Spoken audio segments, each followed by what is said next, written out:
Have you ever been through this, where someone hurts you? I mean, truly hurts you, and then they just turn around and act like nothing happened? It's the kind of thing that can make you feel like you're going crazy.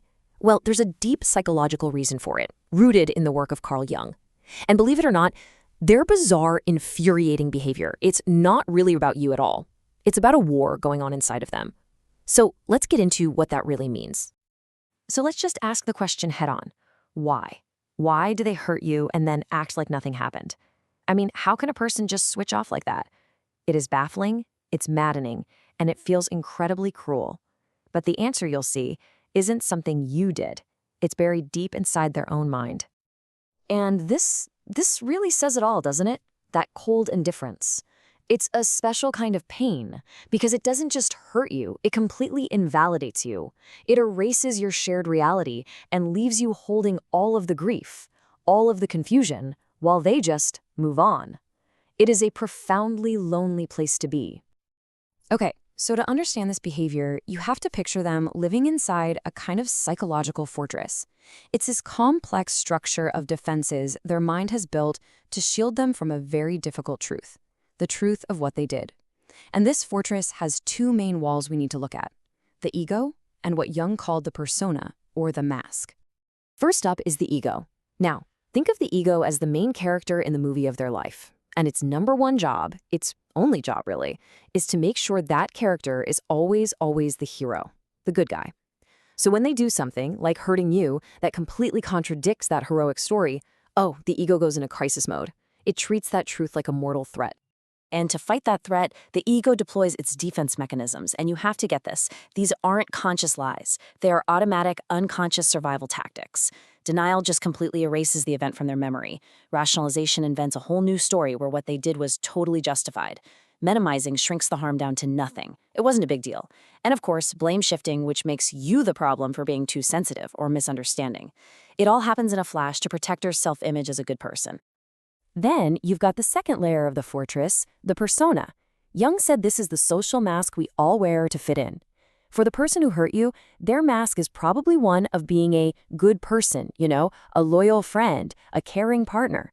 And they are deeply attached to this mask. For many, it's not just a mask, it's who they believe they are. So you can see the dilemma, right? When their actions totally shatter that carefully crafted image, they're faced with a choice, a terrifying choice. Do they face the ugly truth in the mirror, or do they protect the mask at all costs? Well, they almost always choose the mask. So acting like nothing happened becomes the only way they can hold that fragile identity together.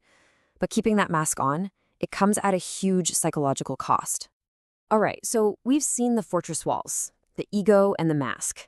But now we have to go deeper, because beneath all those surface-level defenses, there's a much darker, much more powerful force at play. This is the part of them that's actually responsible for the pain they caused.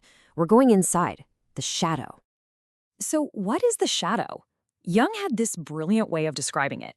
He called it the psychic basement of our personality. It's the dark cellar where we shove everything we're taught is unacceptable. All our rage, our envy, our greed, our cruelty. We try to lock it away down there, in our unconscious. But here's the thing. It doesn't disappear. It's alive and well, influencing our behavior from the dark. And this is where one of Jung's most famous insights comes in. And man, it is a big one. He said, until you make the unconscious conscious, it will direct your life and you will call it fate. This is so important. The person who hurt you, they aren't acting from a place of conscious choice. They are being driven by a hidden script, by this wounded part of themselves they refuse to see. And they cause all this chaos, all this pain, and then they call it fate. Or even worse, they call it your fault. So, how does the shadow do so much damage, especially in relationships? Well, its main weapon is something called projection. They will literally accuse you of the very flaws they can't stand in themselves. The thing they hate most in you is actually the thing they can't face in their own soul. In that moment, you become a living, breathing mirror, reflecting all their unhealed wounds right back at them. And instead of looking at that reflection, it's just so much easier to smash the mirror. It's easier to smash you. Okay, now we're going to gently, and I mean very gently, turn the focus inward for just a moment. And let me be crystal clear about this. This is not about blame. Not at all. This is about empowerment. This is about understanding why we might find ourselves drawn to these painful dynamics in the first place, so we can finally break the cycle. There's a psychological term for this, and it's called repetition compulsion. Now, here's the wild part. Your unconscious mind isn't looking for pain because it enjoys it. No, it's desperately trying to heal an old wound. So it seeks out people and situations that feel familiar, that feel like our earliest wounds, often from childhood, hoping that this time it'll be different. This time we can fix it. This time we can finally get the love or validation we were denied. And the cycle looks like this. Some old, unresolved wound inside you cries out to be healed. Then your unconscious, like a heat-seeking missile, is drawn to a person who triggers that exact same feeling. Because that feeling is familiar. It might not be good, but it feels like home. And we pour all our hope into it, wishing for a different ending. But the painful pattern just repeats itself over and over until we finally make the whole thing conscious. And there are other unconscious hooks too. Sometimes we're drawn to their wild shadow side because they act out a part of ourselves that we've pushed down. Sometimes we mistake the intense, chaotic highs and lows of a trauma bond for real passion. Or we might get caught up in trying to save them, which is often a way to avoid looking at our own pain. And a really big one, having weak boundaries, which unconsciously tells people that our own needs just don't matter as much. Okay, so understanding all of that psychology, that's the first huge step. But knowledge isn't enough. Now we have to shift. We shift from diagnosing their brokenness to reclaiming your wholeness. It is time to turn this pain into your power. When we're hurt, our ego just screams for revenge. It wants to make them see, make them understand, make them pay. But our deeper self, our soul, is looking for something else entirely. It's looking for resolution. So the goal here is not revenge. It can't be. The goal is to shift your focus from trying to prove your worth to them to reclaiming all of that energy back for you. That shift right there, that's where the real healing begins. The very first act of reclaiming your energy is building good boundaries. And I want you to reframe how you think about them. Boundaries are not walls to punish other people. They are containers for your self-worth.